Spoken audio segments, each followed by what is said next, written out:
গ্রামের এক কোণে ছিল এক পুরনো জীর্ণ কুঁড়েঘর। সেই কুঁড়েঘরেই থাকত দুই বোন, অনন্যা আর রিমঝিম। কয়েক বছর আগে ভয়াবহ এক মহামারীতে তাদের মা বাবা দুজনেই মারা গিয়েছিলেন। তাদের চলে যাওয়ার পর থেকে দুই বোনই ছিল একে অপরের একমাত্র ভরসা। একদিন নিজের মনে গুনগুন করতে করতে রিমঝিম মন্দির থেকে ফিরছিল। তার হাতে ছিল পুজোর থালা আর মুখে ছিল সেই চিরচেনা নিষ্পাপ হাসি। এই যে রিমঝিম, এত দেরি কেন? রোদ তো মাথার উপর উঠে গেছে। ফুলের প্রজাপতির মতো সারা দিন মন্দিরে ঘুরে বেড়াচ্ছিস। দিদি, আমি তাড়াতাড়ি ফিরছিলাম, কিন্তু গৌরী কাকিমার ছাগলটা ঝোপে আটকে গিয়েছিল। সেটাকে ছাড়াতে একটু দেরি হয়ে গেল। তোর তো সেই একই স্বভাব, সবার সাহায্য করতে গিয়ে নিজের ঘরের কথা ভুলে যাস। ঘরে চুলো জ্বলল কি না তাতে তোর কিছু যায় আসে না।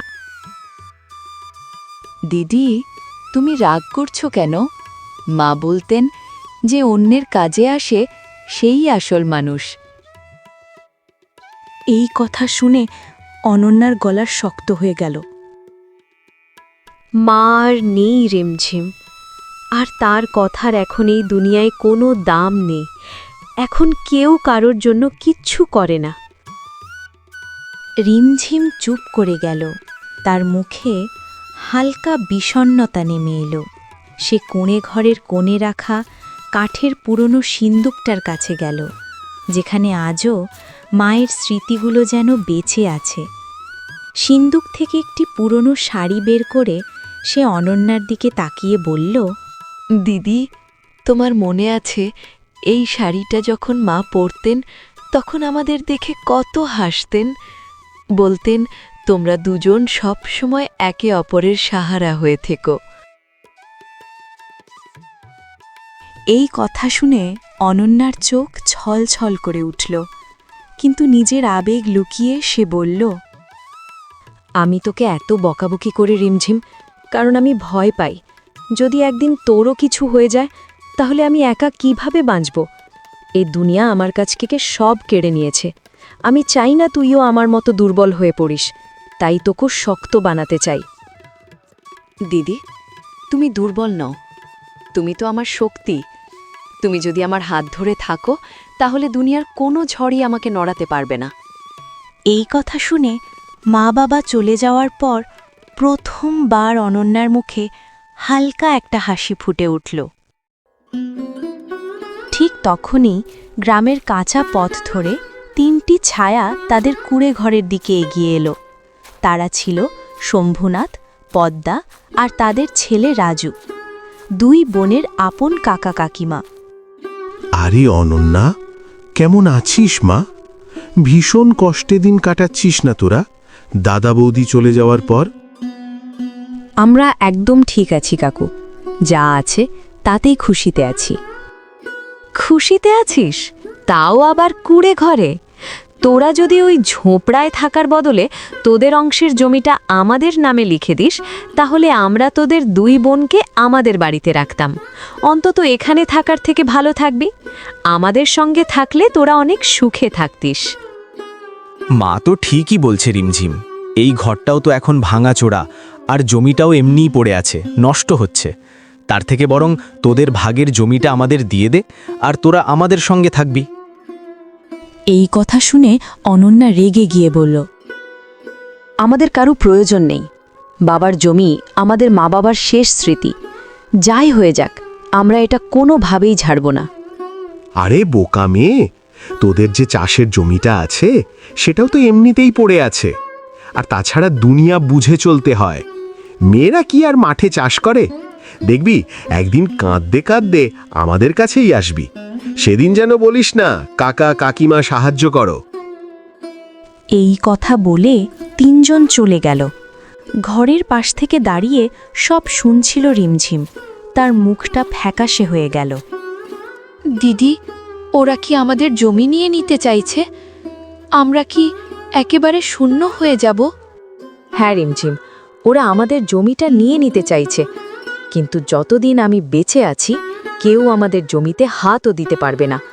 আমি তোকে কিচ্ছু হতে দেব না।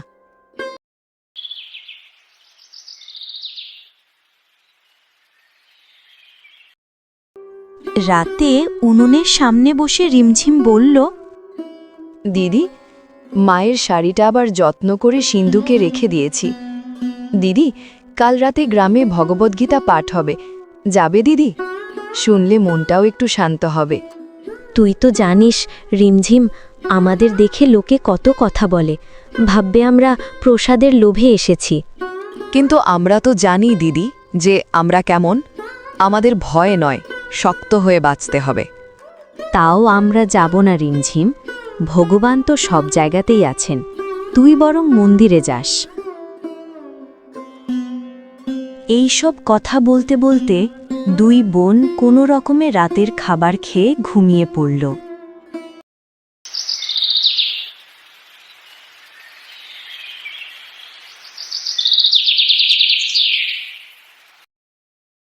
পরের দিন সকালে তারা দুজনেই তাদের জমি দেখতে গেল, যে জমিতে নিজেদের পরিশ্রমে তারা অল্প কিছু সবজি ফলিয়েছিল।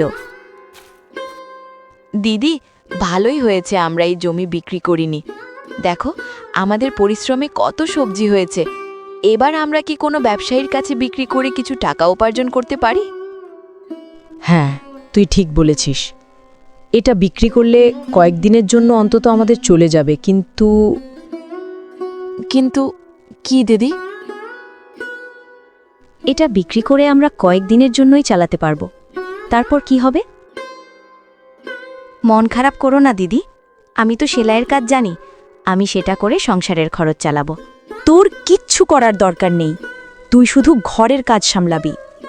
রিমঝিম, তুই কি আমাকে অকেজো মনে করছিস? আমি লোকের বাড়িতে কাজ করতে যাব, আর বাবাই শিখিয়েছিলেন বাঁশের ঝুড়ি বানানো। সেই কাজ করেও আমি সংসারের খরচ চালাবো। এই সব কথা বলার পর দুই বোন কিছুক্ষণ তাদের ক্ষেতের কাজ শেষ করে বাড়ি ফিরে নিজেদের কাজে লেগে পড়ল।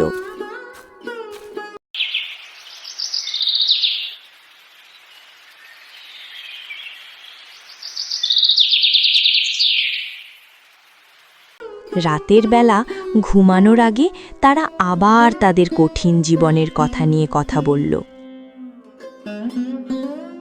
দিদি, মা বাবা ছাড়া এই রাতগুলো আরও ভয়ঙ্কর লাগে, সবকিছু খালি মনে হয়, তাই না? হ্যাঁ রিমঝিম, কিন্তু এখন আমরা দুজনেই মা বাবার দায়িত্ব পালন করছি। আমরা হার মানতে পারি না। এই জমি, এই ঘর সবই তাদের দেওয়া, যে কোনো মূল্যে এগুলো বাঁচাতে হবে। এগুলোর মধ্যেই তো তাদের স্মৃতি। অনন্যা খুব সাহসী ছিল, সে কাউকে সাহায্যের জন্য প্রয়োজন মনে করত না, কিন্তু তার ছোট বোনের জন্য তার চিন্তা সব সময় ছিল।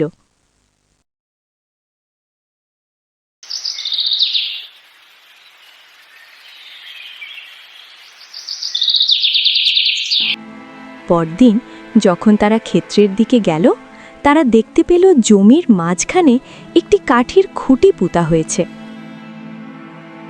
দিদি, জমির মাঝখানে খুঁটিটাকে পুঁতল? কালকে তো এখানে ছিল না, আমরা তো পুঁতিনি। নিশ্চয়ই কেউ ইচ্ছাকৃতভাবে পুঁতেছে।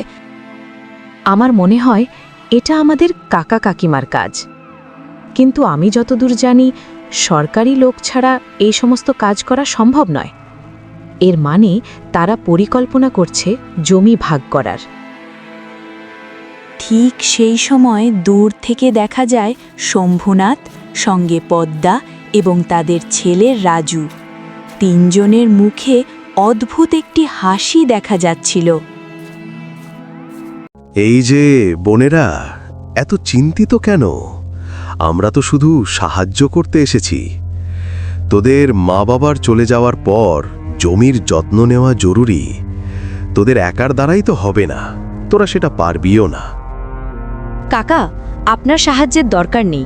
এই জমি আমাদের মা বাবার স্মৃতি, আমরা কাউকে দেব না। তোদের মুখের কথাতে তো আর হবে না। এই জমি তো তোমাদের দাদু, মানে আমার শ্বশুর মশাই, তিনি তার দুই সন্তানকে সমান ভাগে ভাগ করে দিয়েছিলেন।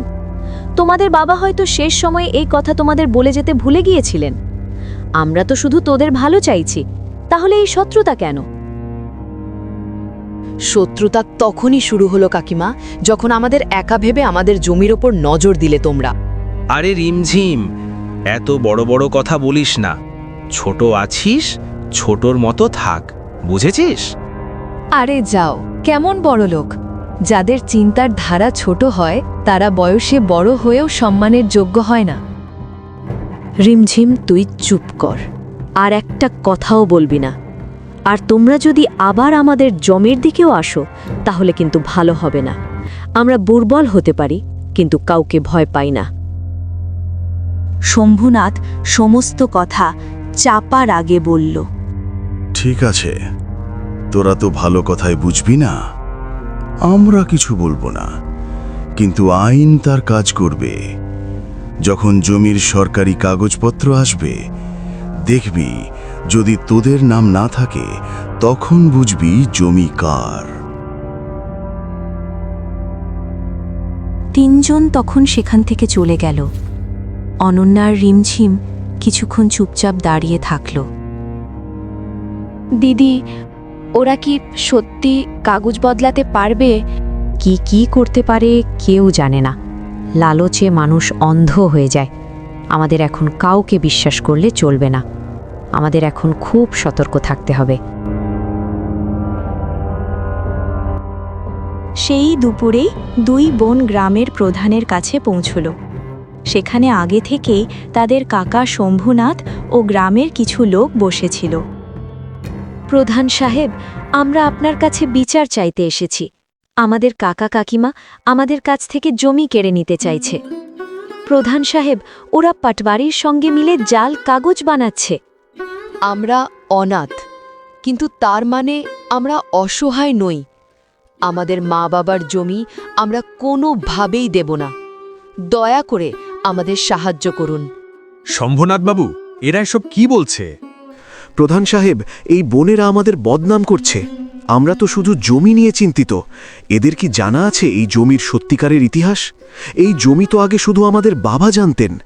আমার ভাই এখন নেই, তাই আমাকে সব দেখতেই হবে। শম্ভুনাথ বাবু, এই দুই বোনের কথা যদি সত্যি হয় তবে এটি গ্রামের মর্যাদার বিরুদ্ধে। পরিবারের নামে জালিয়াতি এখানে চলবে না। গ্রামের লোকেদের মধ্যে ফিসফিসে আলোচনা শুরু হলো। অনেকেই বলল, প্রধান সাহেব, আমি এই দুই বোনকে ছোট থেকেই দেখছি।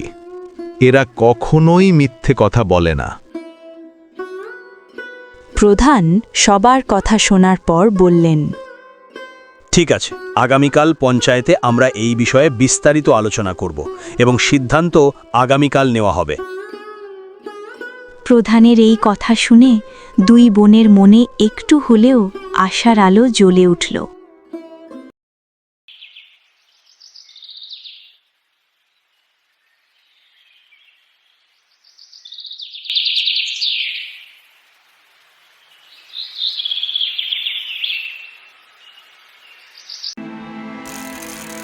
পরের দিন সকাল হতেই গ্রামের পথে প্রান্তরে ফিসফিসে কথার গুঞ্জন ছড়িয়ে পড়ল, যেন হাওয়ার সাথে সাথে খবরটা সবার কানে পৌঁছে যাচ্ছিল।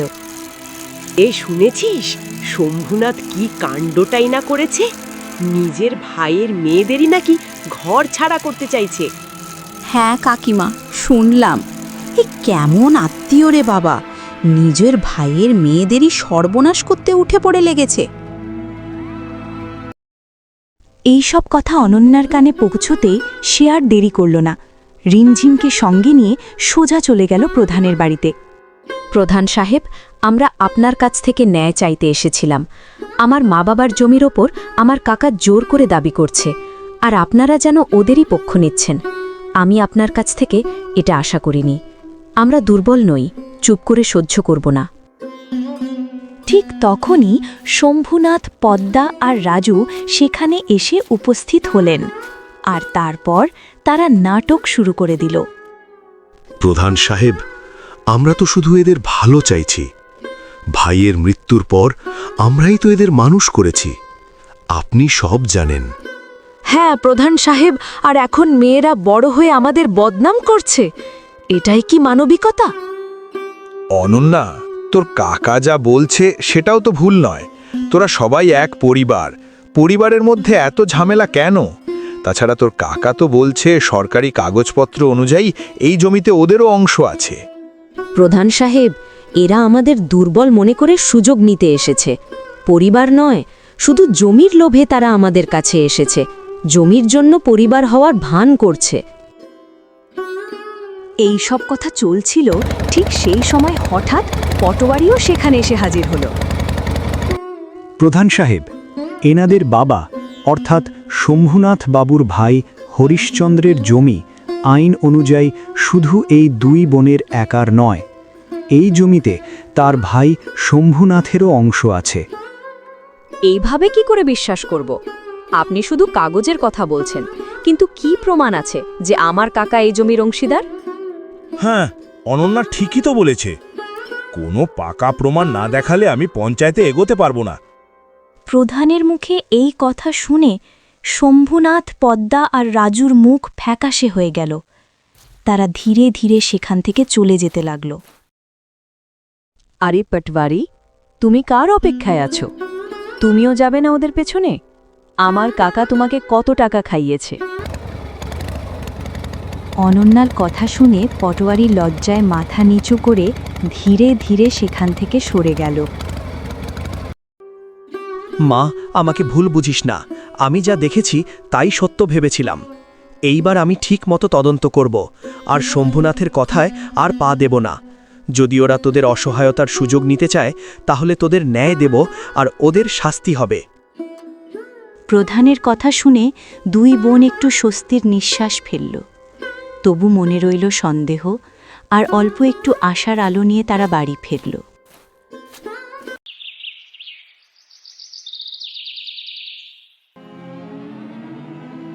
রাতে দুজন বোন আবার বিছানায় বসে কথা বলতে লাগল। দিদি, তোমার কি মনে হয় বলো তো, এই জমিটা কি আমাদেরই থাকবে, নাকি ওই কাকা কাকিমাই সব নিয়ে নেবে? আমি নিজেও ঠিক জানি না রিমঝিম। ওদের ওপর কোনো ভরসা নেই। ওরা এত লোভী যে আমাদের সঙ্গে যে কোনো কিছু করতে পারে। মা বাবা যাবার পর থেকেই ওরা আসল রূপ দেখাতে শুরু করেছে। এত সব চিন্তার ভিড়েই দুই বোন কোনো মতে সেই রাতটা পার করে দিল।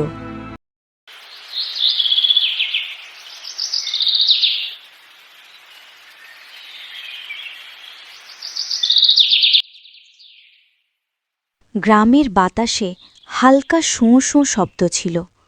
আকাশে মেঘ জমেছিল, কিন্তু বৃষ্টির কোনো লক্ষণ নেই। কিন্তু অনন্যা আর রিমঝিমের মনে যেন ঝড় বইছিল। বাড়ির উঠোন ফাঁকা, আর দুই বোনের মুখে স্পষ্ট চিন্তার ছাপ। দিদি, আজ কি একটু জমিতে যাবে? আগের সবজিগুলো কেউ নষ্ট করে দিল কিনা দেখে আসা দরকার।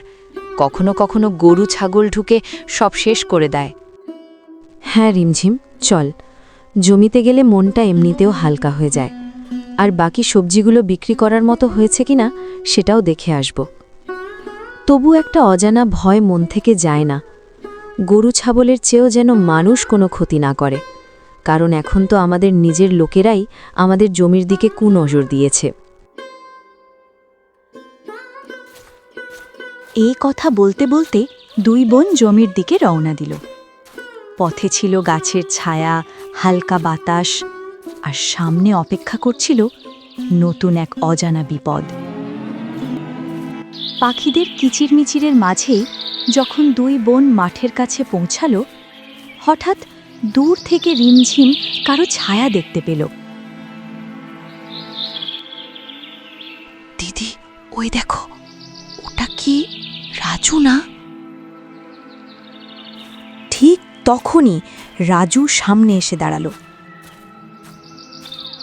চোখে রাগ, মুখে অহংকার। সে দু বোনের পথ আটকে কথা বলতে শুরু করল। খুব অহংকার হয়েছে দেখছি তোদের। আগে যখন একসাথে থাকতাম তখন খুব সাদাসিধে সেজে থাকতিস, তখন তো মুখই খুলতিস না। আর এখন যেন পুরো গ্রামের মালিক হয়ে গেছিস। দাদা, আমরা কারোর থেকে কিছু কেড়ে নিইনি। যেটা আমাদের অধিকার ছিল সেটাই নিয়েছি। আজও আমরা কারোর সঙ্গে শত্রুতা রাখি না, আর আগেও কারোর দয়ার ওপর বাঁচিনি। তোরা কি ভাবছিস এত সহজে সব পেয়ে যাবি? এই সব আমার বাবার জমি। আগে তোদেরকে ভালোভাবে আমাদের সঙ্গে থাকার কথা বলেছিলাম, কিন্তু এখন দেখবি এক এক করে সব কিছু কেড়ে নেব। তোদের দুজনকে এমন শিক্ষা দেব যে সারা জীবন মনে রাখবি। রাজুর হুমকিতে রিমঝিম ভয়ে কেঁপে উঠল। সে ভীত গলায় অনন্যার দিকে তাকিয়ে বলল, দিদি আবার হুমকি দিচ্ছে, তুমি কিছু বলো না। এভাবে কি করে আমাদের সব কেড়ে নেবে? অনেক হয়েছে রিমঝিম, এর সঙ্গে ঝগড়া করার কোনো দরকার নেই। আমিও দেখব কে আমাদের থেকে কি কেড়ে নিতে পারে। আর শোন রাজু, এখান থেকে চলে যা, না হলে আমরা পঞ্চায়েতে জানাবো যে তুই আমাদের একা পেয়ে হুমকি দিচ্ছিস। হ্যাঁ হ্যাঁ যাচ্ছি, কিন্তু মনে রাখিস অনন্যা, তুই খুব বেশি উঁচুতে উঠছিস, কখন নিচে পড়বি টেরও পাবি না। এই হুমকি দিয়েই রাজু সেখান থেকে চলে গেল। তার কথায় দুই বোনই কিছুটা ভেঙে পড়ল। অনন্যা বাইরে থেকে শক্ত থাকলেও ভেতরে ভেতরে সেও ভয়ে আর চিন্তায় জর্জরিত ছিল। কিছু সময় পরে দু বোন বাড়ি ফিরে এলো। বাড়ি ফিরে দুজনেই গভীর চিন্তায় ডুবে গেল। প্রতিদিনের হুমকি আর ষড়যন্ত্র তাদের জীবনে শুধু দুঃখ আর অশান্তি বাড়িয়ে তুলছিল। দিদি, ওরা আমাদের পেছনে কেন লেগে আছে? আমরা কার কি ক্ষতি করেছি? কাকার তো সব কিছু আছে, তবুও কেন আমাদের জমি নিয়ে নিতে চাইছে? মানুষের লোভ কখনো শেষ হয় না রিমঝিম। সব কিছু থাকলেও মানুষ আরও চাইতে গিয়ে অন্যের ক্ষতি করে, কখনো নিজের মানুষদেরও। আমরা বড় কোনো পদক্ষেপ নিতে পারছি না, কিন্তু ওদের কর্মের ফল একদিন ঈশ্বর অবশ্যই দেবেন। এইভাবেই কয়েকটা দিন কেটে গেল। একদিন হঠাৎ ধর্মপালের চালের মিলে অজানা কারণে আগুন লেগে যায়। খবর পেয়ে বাবা ছেলে দৌড়ে সেখানে পৌঁছায়।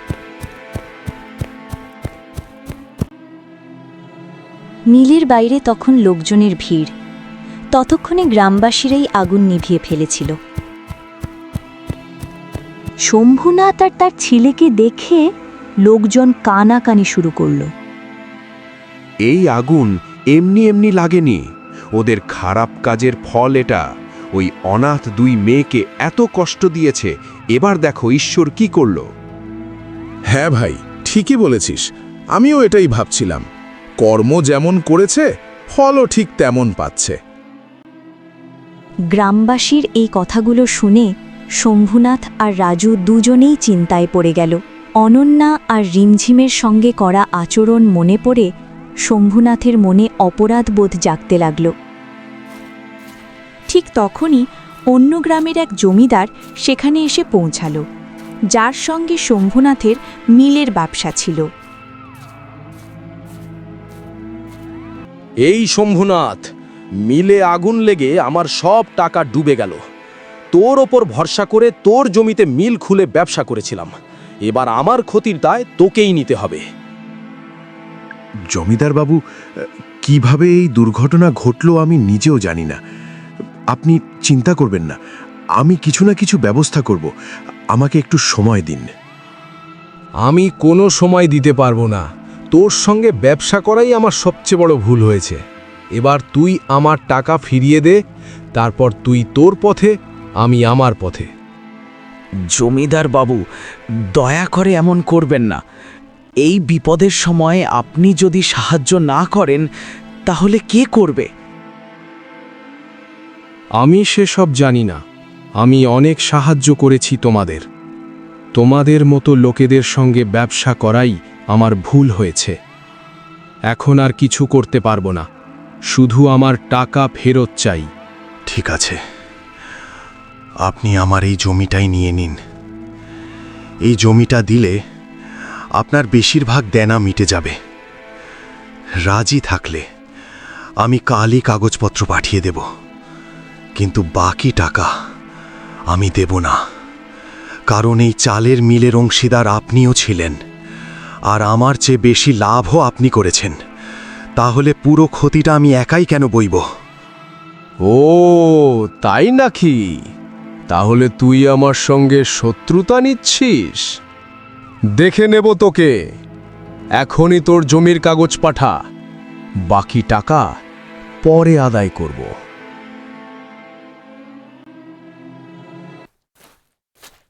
এই কথা শুনে শম্ভুনাথ আর রাজু হতাশা আর রাগ নিয়ে নিঃশব্দে সেখান থেকে বাড়ি ফিরে এলো। বাড়ি এসে শম্ভুনাথ তার স্ত্রীর কাছে আজকের ভয়াবহ ঘটনার কথা বলল। আরে পদ্মা, আমাদের সঙ্গে এটা কি হয়ে গেল? এক নিমেষে সব শেষ। ব্যবসা, জমি সব চলে গেল। এখন শুধু এই বাড়িটুকুই বাকি। আমি জানি এটা আমাদের খারাপ কর্মের ফল। ভগবান আমাদের শাস্তি দিচ্ছেন। আরে তুমি এত চিন্তা করো না, কিছু তো রাস্তা আছে। আমরা এভাবে কি করে পথে বসে যেতে পারি? আর হ্যাঁ, তুমি তো পাশের পাড়ার জমিদারের সাথে একসঙ্গে ব্যবসা করতে, ওনার কাছে সাহায্য চাও না। উনি তো কোনো সাহায্য করবেন, তাই না? আরে তুমি কার কথা বলছো মা? উনি সাহায্য করবেন? উনি তো আমাদের চালের মিলেরও ভাগ চাইছেন। আরে কি বলছিস তুই? এই খারাপ সময় যদি কেউ সাহায্য না করে তাহলে আমরা কোথায় যাব? আরে ছাড়ো পদ্মা, যা হয়েছে সব আমাদের কর্মের জন্যই হয়েছে। তুমি নিজেই ভেবে দেখো, আমরা আমার দুই ভাইজিদের কত কষ্টই না দিয়েছি। সেই সবেরই পাপ লেগেছে আমাদের। হ্যাঁ মা, বাবা ঠিক কথাই বলছে। আমরা পাপ করেছি, তাই এই জন্মেই সেই পাপের সাজা ভোগ করতে হবে। জানি না টাকা ছাড়া এখন আমরা কিভাবে চলবো।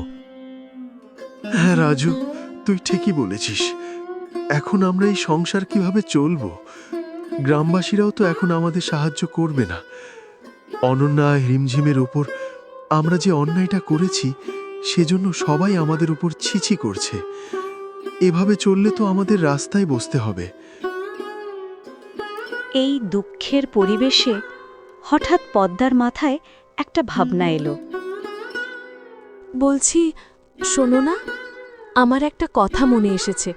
চলো না জ্যোতি আর মীরার কাছে যাই। ওদের কাছে আমরা হাত জোড় করে ক্ষমা চাইব আর সাহায্যও চাইব।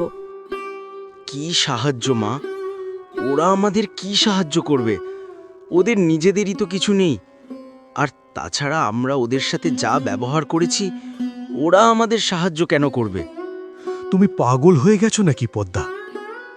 আমরা ওদের এত কষ্ট দিয়েছি, এখন আমরা কোন মুখে যাব? আর ওরা তো নিজেরাই কত কষ্টে দিন কাটাচ্ছে, আমাদের কিভাবে সাহায্য করবে? আরে তোমরা শান্ত হও, আমার কথাটা মন দিয়ে শোনো। প্রথমে আমরা মন থেকে ক্ষমা চাইব, তারপর ওদের জমিতে চাষ করার অনুমতি চাইব। লাভ হলে অর্ধেক ওদের দেব আর অর্ধেক আমরা নেব। এভাবে আমাদেরও দিন চলবে। আর হ্যাঁ, এটা আমি লোভে বলছি না, পরিস্থিতির জন্যই বলছি। কথাটা তো তুমি ঠিকই বলছো। আমিও তো অন্য কোনো কাজকর্মও জানি না, শুধু চাষবাসই অল্প জানা আছে। ওরা যদি রাজি হয় তাহলে আমার সাথে জমির কাজকর্মে রাজুও সাহায্য করবে। হ্যাঁ বাবা, আমি করব। চলো এখন কথা বলতে যাই। না মানলেও অন্তত ক্ষমা চাইতে পারবো। এই কথা বলে তিনজন অনন্যা আর রিমঝিমের ঝুপড়ির দিকে রওনা দিল।